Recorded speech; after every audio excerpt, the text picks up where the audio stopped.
I did get wind of Anthony Joshua's car accident that happened in Nigeria. I'm wishing him the best. Unfortunately, I did hear that two gentlemen that he was with, that he was traveling with, that were close to him, have passed away. Now, normally in times like these, I know a lot of people go, well, just say your prayers, well wishes, and move on.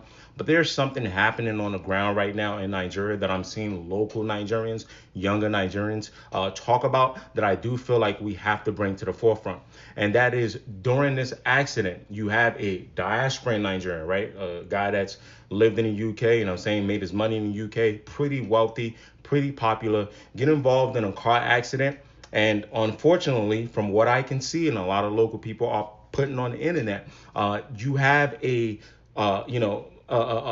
issue in Nigeria where ambulance aren't getting to him, not widely available. I'm seeing pictures of Anthony Joshua only being escorted by a police officer sitting upright in the car. You know what I'm saying? And if you can look at this right now, right?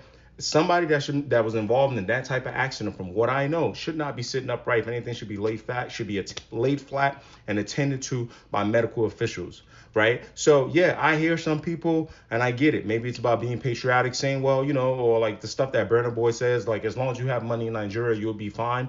Well, sometimes, guess what?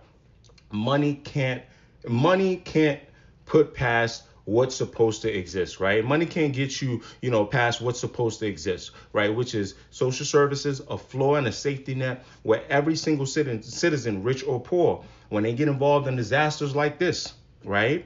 You can trust that ambulances, emergency services can get through traffic and tend to the person immediately. And even more so, I want to make sure that I say this correctly. I'm not going to say that is why those two gentlemen passed away.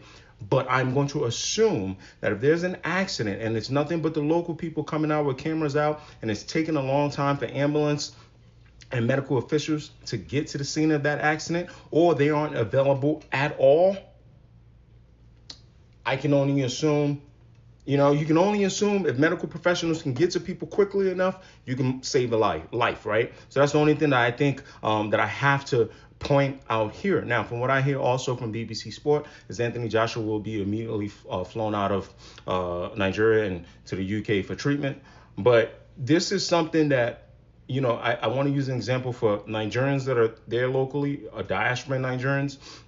And hopefully y'all feel that this is an appropriate way for me to use my voice. Doesn't matter how much money I make in the States, or how much money Anthony Joshua makes in the UK, or how much popular people are. If we're going to travel back home, most of the time, the money can only keep us away from the things that, our continental African brothers and sisters still living there have to deal with. Right? It just has to be said. Okay? So well wishes to him. And I guess we'll just stay tuned and keep watching, in terms of, if he was affected physically in any way, and how that might affect his career.